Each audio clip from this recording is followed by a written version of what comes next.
This is piston number 5. That's 6, 5, 4, 3, 2, 1. So you can see we've got those pistons installed all in the proper direction with the arrows facing to the front of the block. This is piston number 5. I wanted to show you this. I took some rubber hose from some ductwork stuff that I had when I was building race cars and show cars and stuff, and I just cut it up to put it around the bolts for the end cap on the piston rod. This prevents you from scarring your journals on the crankshaft. If you scar them or nick them in any way, you're in trouble. So this prevents that. That's what I do for that. You can use fuel line or any other hose, but it kind of has to, be a pretty good diameter match to the bolts that are there. I don't put them all the way down because sometimes the material can in between the bearing wall and the rubber and grab a piece of the rubber and put it in between your bearings, and then you end up with problems. The material you see on the bearing there is a engine assembly lube that you can buy at AutoZone. It's dripping off the side there. That's okay. You can put oil on there. Some of the guys from the machine shop said I could use oil, but I wanted to use engine assembly lube. It's kind of, if this project sits, if I get a job and this project sits a long time, then I'm going to want that engine assembly lube to still be on there when I go to start this motor. So I've put some on the end cap, and I got the 2 end caps there. I've moved the crankshaft position so that the 2 pistons I'm working with are on bottom dead center. And you'll see number 2. Let me go around. You'll see number 2 cylinder right there. I just dropped that in. The cap's not on it.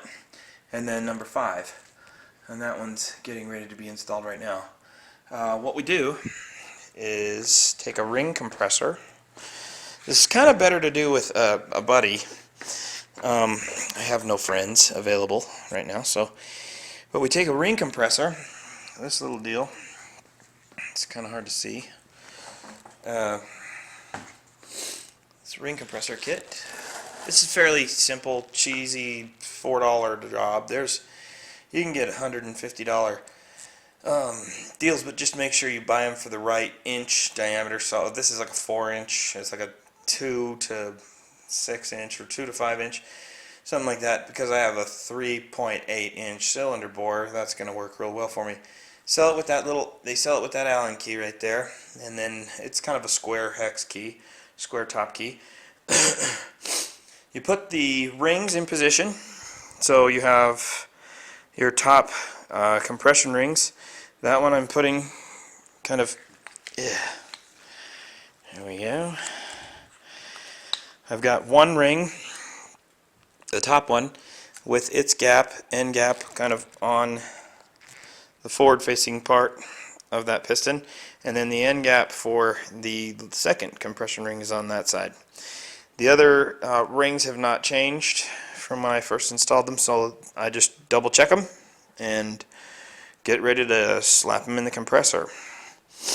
Once they're in the ring compressor, once the piston's in the ring compressor, you bring it over, make sure you're setting it in the right direction, and when it goes down slowly, it will seat itself on the journal for that particular piston. And you want to kind of make sure every once in a while, tap very slowly as it goes into the piston cylinder. You want to make sure that it's lining up, and then it's not going to hit that crankshaft piece.